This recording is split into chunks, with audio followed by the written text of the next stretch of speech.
Good morning दोस्तों, स्वागत है target selection bye Arun sir channel में। दोस्तों आज की क्लास जो मैंने कल दोस्तों क्लास 1 शुरू किया था दोस्तों, सिंधु घाटी सभ्यता संबंधित यानी हड़प्पा से संबंधित दोस्तों, उसकी आज क्लास 2 लेते हैं दोस्तों।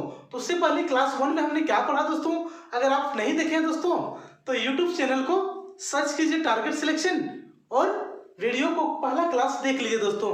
वही आज रिवीजन कराते हुए दोस्तों क्लास 2 आगे बढ़ते हैं सिंधु घाटी सभ्यता में दोस्तों। और सबसे इंपॉर्टेंट क्वेश्चन यहाँ से एक नए क्वेश्चन प्रत्येक एग्जाम में आपसे पूछे जाते हैं दोस्तों। ये सभी एग्जाम के लिए बहुत ही इंपॉर्टेंट क्लास है। और आप अगर बच्चे को भी इतिहास पढ़ा रहे हैं दोस्तों तो इस तरह डिटेल में बताइए ताकि उसको कहीं परेशानी नहीं हो। मतलब कहने का अर्थ दोस्तों, हिस्ट्री अगर आप पढ़ा रहे हैं तो डिटेल में बताइए। देखिए मंजिल यूं ही किसी को नहीं मिल जाते हैं दोस्तों, बिना मेहनत बिना संघर्ष के मंजिल कभी नहीं किसी को मिला है और नहीं मिलेंगे दोस्तों। चलते तो देर न करते हुए क्लास की शुरुआत करते हैं दोस्तों। और आज का जो क्लास है वो कल की क्लास को थोड़ा रिवीजन कराते हुए आगे बढ़ेंगे दोस्तों। और आज हम सिंधु सभ्यता यानी हड़प्पा जो है दोस्तों उसके बारे में पूरा जानकारी आपको इस वीडियो में देने वाले हैं। वीडियो को जब तक दोस्तों शुरू से अंत तक नहीं देखिएगा आपको समझ में नहीं आएगा दोस्तों। शुरू से अंत तक देखिएगा दोस्तों, ऑटोमेटिक आपको इतना पसंद आएगा कि एक लाइक जरूरी कर दीजिएगा दोस्तों। तो चलते हैं, आज शुरू करते हैं। तो कल मैंने हड़प्पा सभ्यता यानी सिंधु घाटी के बारे में बताया था दोस्तों कि 1826 में एक नाम बताए थे, चार्ल्स मेसन जो थे दोस्तों, वह पंजाब के पश्चिम प्रांत से गुजर रहे थे रास्ते में। तब उन्होंने देखा कि वहाँ के लोग जो हैं कुछ ईंट निकाल के काम में लगा रहे हैं। ये देखकर मैसन को कुछ अजीब सा लगा। और अजीब लगने के क्रम में दोस्तों यही हुआ कि उन्होंने उस हड़प्पा को एक टीले के रूप में जानकारी लोगों की दी कि हाँ एक टीले के रूप में हड़प्पा को जाना जाता है। उन्होंने अपना पुस्तक में लिखा। घटना कब की थी दोस्तों? 1826 की घटना थी। 1826 में चार्ल्स मेसन का नाम याद रखिएगा, क्योंकि ये पंजाब से गुजर रहे थे तो हड़प्पा में कुछ लोग ईंट निकाल रहे थे, उसे देखा और उन्हें एक टीले के रूप में, याद रखिएगा टीले के रूप में किन्हें देखा दोस्तों? चार्ल्स मेसन ने। बस इतना यही किए थे दोस्तों, इससे ज्यादा कुछ नहीं किए थे। आगे साल बढ़ते जाते दोस्तों, 1851 1853 में अलेक्जेंडर कनिंघम, आपका नाम जान सुने ही दोस्तों। इन्होंने क्या किया दोस्तों कि हड़प्पा के टीले का सर्वेक्षण कर लिया। चलिए सब रिपोर्ट तैयार कर लिया, कहाँ क्या है नहीं है, सर्वेक्षण किया।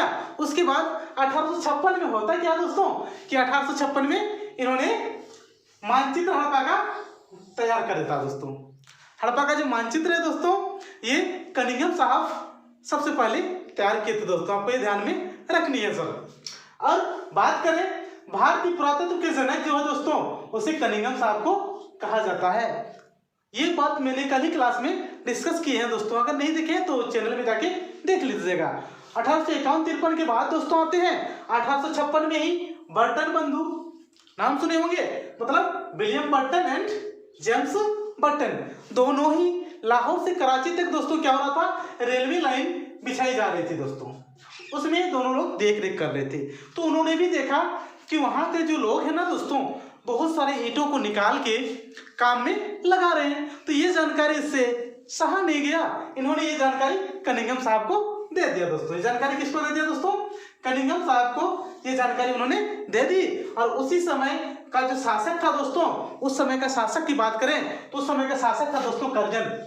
ध्यान में रखिएगा दोस्तों ये नाम। उस समय के शासक कौन था दोस्तों? कर्जन थे। और कर्जन के समय में ही भारतीय पुरातत्व सर्वेक्षण का गठन किया गया था दोस्तों, ये बात भी आप ध्यान में रखिएगा। कर्जन के समय में भारतीय पुरातत्व सर्वेक्षण का गठन किया गया। इस तरह दोस्तों 1856 में क्या हुआ, बर्टन बंधु William Burton and James Burton ने रेलवे लाइन बिछाने का जो काम चल रहा था कराची से लाहौर तक, ये जानकारी कनिंघम तो शेयर कर दिया। आगे देखते हैं दोस्तों, वीडियो में बने रहिएगा, हर चीज में आपको अगला स्लाइड में बताएंगे दोस्तों। आगे दोस्तों होती क्या है, 1899-1905 के बीच भारतीय पुरातत्व विभाग के महानिदेशक, आपको नाम ध्यान में है दोस्तों, जॉन मार्शल थे। कौन थे दोस्तों? जॉन मार्शल थे। ये भारतीय पुरातत्व विभाग के महानिदेशक। और इन्हीं के निर्देश पर दोस्तों महानिदेशक जो थे जॉन मार्शल के निर्देश पर दयाराम साहनी जो थे दोस्तों, उन्होंने हड़प्पा की खोज 1921 में कर दी दोस्तों। तो 1921 में ये चीज इंपॉर्टेंट है दोस्तों। हड़प्पा की खोज किसने की? दयाराम साहनी ने की। उसी क्रम में 1922 में दोस्तों रखालदास बनर्जी ने मोहनजोदड़ो की खोज कर दी। यानी हड़प्पा की खोज किसने की दोस्तों? आपको ध्यान में रखना, दयाराम साहनी और रखालदास बनर्जी थे दोस्तों, वो मोहनजोदड़ो की खोज कर दी। आइए इसको एक ट्रिक से भी जानने का प्रयास करते हैं दोस्तों। अगर आपको ध्यान में है दोस्तों तो ये चीज याद रखिएगा, हसा मोर। देखिए ये ट्रिक है दोस्तों याद रखने का। अगर किसी कारणवश आप वही भूल जाते हैं ना दोस्तों, तो इस ट्रिक के माध्यम से याद रख सकते हैं। जैसे हसा मोर याद रखिएगा, मतलब मोर हसा। ह से दोस्तों हड़प्पा, क्या आ जाएगा दोस्तों? हड़प्पा। और सा से ले लीजिएगा साहनी, क्या लीजिएगा दोस्तों? साहनी। मतलब हड़प्पा की खोज किसने किया दोस्तों? दयाराम साहनी ने किया। मोर से बनता है दोस्तों, मोर से मोहनजोदड़ो, मोहनजोदड़ो, और रो से बनता है रखाल, क्या बनता तो? रखालदास बनर्जी। कितना सिंपल है ना दोस्तों। हड़प्पा की खोज किसने किया? बहुत सिंपल, साहनी याद रखिएगा, और मोहनजोदड़ो की बनर्जी और रखाल। ये सिलेबस यूं ही दोस्तों चलते रहेंगे और आपको मैं हर चीज सीरियली बताते चलेंगे, हर चीज छूटेगा आपका नहीं दोस्तों, और क्वेश्चन ऑटोमेटिक आपका पेपर में छपेगा, हर चीज डिटेल में दोस्तों। आप ये बच्चे को भी पढ़ा सकते हैं, ये टीचर को भी पढ़ा सकते हैं, ऐसा पढ़ो कि दूसरों को पढ़ा सको दोस्तों। ये मेरा सिद्धांत है दोस्तों। अगर चैनल में नए हैं दोस्तों तो सब्सक्राइब जरूर कर लीजिएगा, लाइक और शेयर करने नहीं भूलिएगा दोस्तों। ये मेरा प्रयास आपको एक अच्छी मोटिवेट देंगे दोस्तों। आप भी कोशिश कीजिए कि हम भी अच्छा एक शिक्षक के रूप में पढ़ा सके, ज्ञान दे सके दोस्तों। आगे बढ़ते हैं दोस्तों। जैसे कि जॉन मार्शल की बात आती है दोस्तों, जॉन मार्शल ये जो थे दोस्तों उस समय ये महानिदेशक थे दोस्तों। कौन थे? महानिदेशक, याद रखिएगा। और इसी के निर्देश पर दयाराम साहनी और रखालदास बनर्जी ने हड़प्पा और मोहनजोदड़ो की खोज की। आगे स्लाइड में फिर बढ़ते हैं दोस्तों। आगे बात कर ले दोस्तों कि नामकरण, जो सिंधु घाटी सभ्यता दोस्तों उसकी नामकरण क्या क्या नाम और है से जाना जाता है दोस्तों। तो सबसे पहले सिंधु घाटी सभ्यता, हड़प्पा सभ्यता दोस्तों, और सरस्वती नदी घाटी सभ्यता, इसे 3 नाम से जाना जाता है। सिंधु घाटी सभ्यता कहने का मतलब दोस्तों, क्योंकि यह सिंधु नदी घाटी पर फैला हुआ था, इसलिए इसका नाम रखा गया सिंधु घाटी सभ्यता। और बात कर लेते हैं दोस्तों सिंधु घाटी सभ्यता, ये नाम किसने रखा दोस्तों?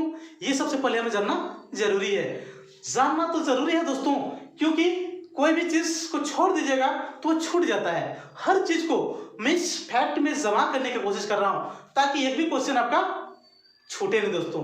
और ज्ञान हासिल करना मतलब हम लोगों का नहीं दोस्तों, परीक्षा में सिलेक्शन लेना है, ये जरूरी है दोस्तों। तो सिंधु घाटी सभ्यता जो दोस्तों, जॉन मार्शल का नाम तो पहले बता दिए थे, महानिदेशक थे। उन्होंने 1924-25 में सिंधु घाटी सभ्यता इसका नाम रखा दोस्तों। और उसका एक पत्रिका दोस्तों, ये ध्यान में रखिएगा, द लंदन वीकली जब प्रकाशित हो रही थी तो उसी में इसका नाम सिंधु घाटी सभ्यता रखा गया था दोस्तों। है ना गजब का चीज दोस्तों। हर चीज जानिए, कहानी के माध्यम जानिए, आप नोट्स बनाइए ना दोस्तों, हर चीज को लिखिए। उतना चीज तो मैं लिख नहीं सकता हूँ दोस्तों बोर्ड में, इसलिए मैं हर चीज कहानी के माध्यम से आपको बता दे रहा हूँ दोस्तों। एक बार वीडियो को दोस्तों अगर अच्छा लगे तो लाइक और सब्सक्राइब जरूर कीजिएगा दोस्तों। आगे सरस्वती नदी घाटी सभ्यता, ये नाम कहां से आ जाता है दोस्तों, इसे क्यों कहते हैं? तो ये नाम याद रखिएगा दोस्तों, क्योंकि एक नाम याद रखिएगा, बीएन मिश्रा। क्या नाम है दोस्तों? बीएन मिश्रा। बीएन मिश्रा का मानना था कि सिंधु घाटी सभ्यता का जो विस्तार है दोस्तों, हड़प्पा का जो विस्तार है फैला हुआ है, वो सरस्वती नदी घाटी पर, सरस्वती नदी घाटी में इसका विस्तार अधिक है, इसीलिए इसका नाम क्या होना चाहिए? सरस्वती नदी घाटी सभ्यता होना चाहिए दोस्तों। ये बीएन मिश्रा का मानना था दोस्तों, और इसका नाम सरस्वती नदी घाटी सभ्यता से भी जाना जाता है। आगे होता क्या दोस्तों, सिंधु घाटी में बीएन मिश्रा तर्क दे रहे थे कि सिंधु घाटी सभ्यता से हमें 86 चीजें मिली है, जबकि सरस्वती नदी घाटी से हमें 75 चीजें, 175 चीजें मिली है। तो क्यों नहीं इसका नाम हम सरस्वती नदी घाटी सभ्यता कहें दोस्तों। ये बीएन मिश्रा का तर्क था, और इसीलिए इसका नाम सरस्वती नदी घाटी सभ्यता भी कहा जाता है दोस्तों। विचित्र की जानकारी दोस्तों टारगेट सिलेक्शन पर, आइए जुड़िए और जानकारी लीजिए दोस्तों, हर चीज डिटेल में, सभी के लिए इंपॉर्टेंट चाहे वो परीक्षा की तैयारी कर रहे हैं दोस्तों, चाहे वो किसी स्कूल में पढ़ रहे हैं दोस्तों, बच्चों के लिए भी और टीचर्स के लिए भी और कंपटीशन के लिए भी ये क्लास बहुत ही जरूरी है दोस्तों। अगर आप नए हैं दोस्तों तो यूट्यूब में सर्च कीजिए target selection bye Arun sir, पहला वीडियो अरुण सर के मिलेंगे दोस्तों, उसे प्ले कीजिए और सब्सक्राइब कीजिए दोस्तों, हर वीडियो वहां अपलोड की जा रही है। ये क्लास 2 है दोस्तों सिंधु घाटी सभ्यता का, क्लास 1 आके देख लीजिए दोस्तों टारगेट सिलेक्शन पर। फिर आगे बढ़े दोस्तों, इससे पहले आज नामकरण तक ही रखते हैं दोस्तों ताकि वीडियो बड़ी नहीं हो जाए, फिर कल हम आगे इसका सब चीज पढ़ेंगे दोस्तों। कालीबंगा हो, लोथल हो दोस्तों, धौलावीरा हो, राखीगढ़ी हो दोस्तों, बनवाली हो, रोपड़ हो, हर चीज का डिटेल में जानकारी लेंगे, करेंट से जुड़कर जानकारी लेंगे दोस्तों। हाल ही में चर्चा में आया था दोस्तों, आपको याद होगा धौला जो गुजरात में चर्चा में है ना दोस्तों, उसको भी हम लेंगे, करेंट को जोड़ देंगे इतिहास में दोस्तों। ऐसी क्लास अगर अच्छा लगे दोस्तों, मेरी मेहनत आपको पसंद आ रही है दोस्तों, तो काइंडली सब्सक्राइब कीजिएगा और लाइक कीजिएगा और अपने फ्रेंड को शेयर कीजिएगा दोस्तों। धन्यवाद आज के लिए दोस्तों, इतना ही, बाय टाटा।